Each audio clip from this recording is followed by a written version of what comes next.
Hey everyone, I have another game to show you from the last round of the European Club Cup in Greece. This time, Liren with the white pieces against Ukrainian grandmaster Zahar Efimenko. So Ding is currently on a 93-game unbeaten streak. Let's see if he can keep up this unbelievable run. So Ding opens with e4, e5 from Efimenko, knight f3, knight c6 and bishop b5, the Spanish game. a6. Bishop retreats to a4, we have knight f6, white castles, bishop e7, rook to e1, defending the e4 pawn, b5 from black, bishop b3, and castles, a4 from Ding. A common move in these kinds of structure, trying to open up the a file for the rook and also gives the bishop a flight square on a2. Bishop e7 from black, developing the bishop, d3, we have d6 and Ding plays c3, controlling d4 and also preparing a possible d4 break in the future. Queen d7, knight b to d2, knight d8, so both players maneuver their knights. Knight f1, knight e6 and knight g3 from Ding.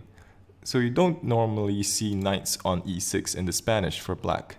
But this isn't so bad. The knight controls the d4 square and also it has potential to jump into f4 or c5.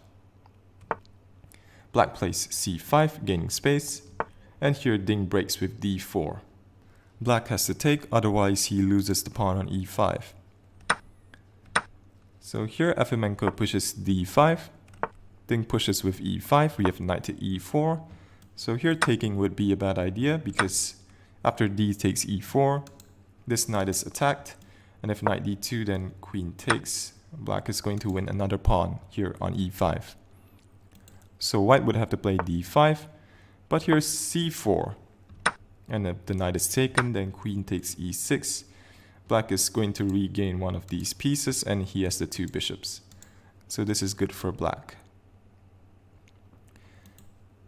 So here we have knight to f5, c4 from black, and here bishop c2.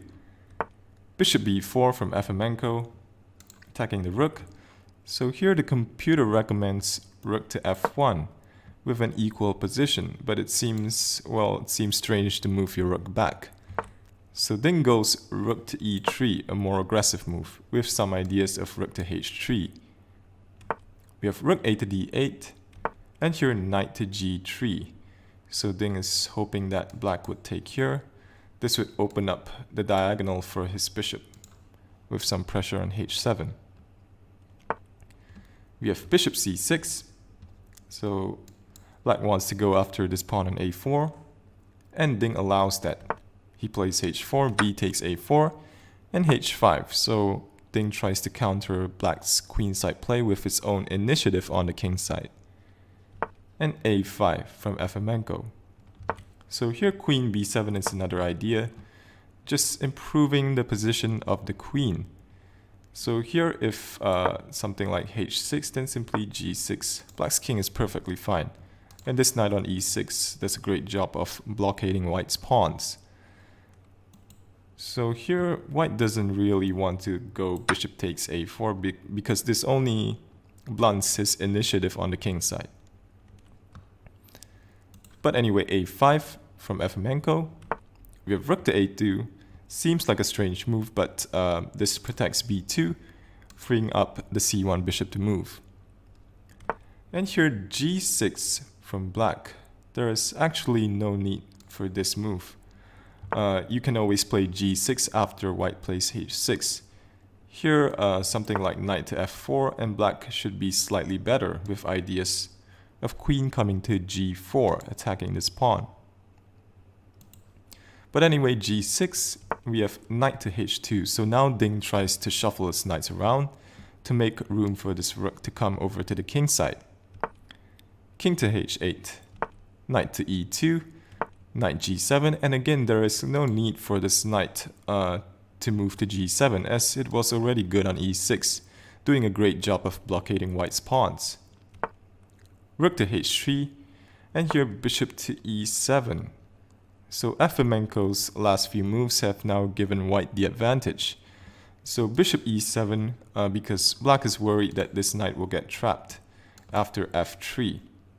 But the problem is here after f3 from Ding, if knight g5, well then simply take, then here f4. And after bishop e7 you take the pawn, and then bishop takes g6, and white has a strong initiative. So after f3, Efimenko decides to give up a piece. He plays knight takes h5. We have pawn takes e4, d takes e4, and now Ding takes the pawn on a4 because he is up material, so he tries to convert this material advantage. There's no need to keep this bishop for the attack anymore. So he takes the pawn, and f6, we have e takes f6, bishop takes f6, so pieces are traded off. Bishop h6 attacks the rook, rook f7, and here knight to g4. A good move from Ding, further simplifying things, because this bishop cannot move to e7 for example. Then knight to e5 would fork the queen and the rook. So here black plays c3, and this is already hopeless. Rook takes c3, queen to e6, hitting this rook. But here knight takes f6, so if queen takes a2, then you take the knight. And this cannot be taken back, because then d5 is very strong. Simply threatening to give a check with queen d4. And if the pawn is taken, then black falls to rook c8, and this wins. So here, after knight takes f6, Efimenko plays knight takes f6, rook takes a5, knight to g4, attacking the bishop, bishop drops back, rook d to f8, this again is under fire, so queen to c1 defending, e3 trying to cut off this queen's defense of the bishop, but here a nice move from Ding to finish off the game.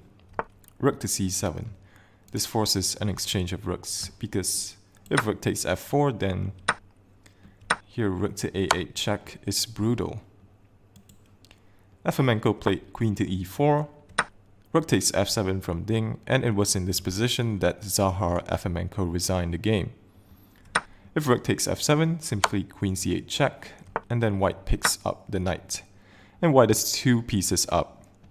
So Ding's club Alkaloid finished 6th place, a bit below expectations considering that they were the favorites.